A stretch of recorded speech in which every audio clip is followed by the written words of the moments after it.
Welcome back to News 2 Midday. We're taking a look back at some of this week's biggest stories.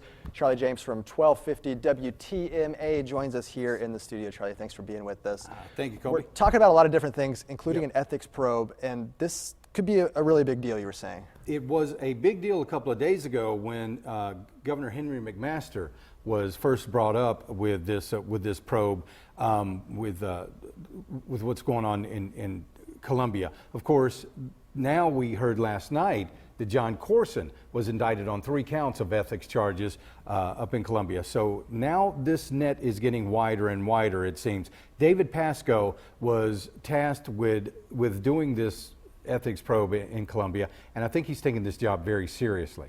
But the 2 names that really keep coming up in both cases, the McMaster case, the Corson case, are the Quinns, Rick and Richard Quinns. They are political consultants. They've been in the game for years and years and years, and their names are the one that keep right at the top of the list of both of these investigations. They keep coming up. I think Pasco is going to, like I said, I think he's cast this net far and wide, and I think he's going to be picking up a few more fish along the way before it's over. And the Quinns have sort of been involved consulting with a lot of different South Carolina of big players. Names. Yeah, absolutely, and they've been doing it for years. And of course, there was talk that when McMaster was running for the chairmanship of the South Carolina GOP, they were broke.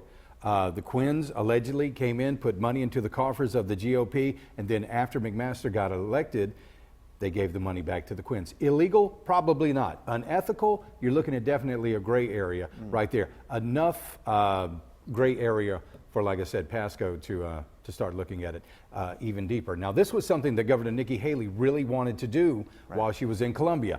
Ethics reform in the government here in South Carolina, and I think that Pasco's doing a good job in trying to make sure her wishes are carried out. And speaking of Governor Haley, she was on the Today Show. Yes. She talked about the travel ban. She says she supports it, says that it's not a Muslim ban. That's what she said. What is your take on that? I don't think it is a Muslim ban, because if not, then why isn't, Indonesia, the largest Muslim country in the world, why isn't that put on there? The 6 countries that are on this Muslim ban are the countries that don't have a good, solid state government. They don't have good record keeping. We don't know who these people are coming in from these countries. Why not take a 60-day moratorium and say, listen, we got to make sure our infrastructure for this is in place. We got to make sure we know who these people are coming in to this country. And I think Nikki Haley was absolutely right. I thought that they kind of tried to get her to throw, Matt Lauer tried to get her to throw the president under the bus, but she wasn't going for it, because she's not going to be remembered as the Secretary of the United Nations for the United States. Not in the long run, I don't think. She's got bigger plans, in my opinion. Right. And I want to move on and talk about one last thing. I want to talk about a bill that is in the Senate to talk about a pilot program for growing hemp here in South Carolina. Industrial hemp. That's what we're talking about. Right. Now, there's been rumors for a lot of years that industrial hemp was made illegal here in the United States because the cotton industry didn't like it. So they said, you're not growing any hemp, whether it's marijuana or it's regular industrial hemp, and that's why it's been forbidden for so many years. But if this thing can become a cash cow or a cash crop for South Carolina farmers, I'm all for it. Let's get it done, and they're going to be doing a lot of research with that, and some of, like college students haven't been researching this for years. Yes, studying in hemp. That's right. I'm a major in hemp studies. Right, exactly.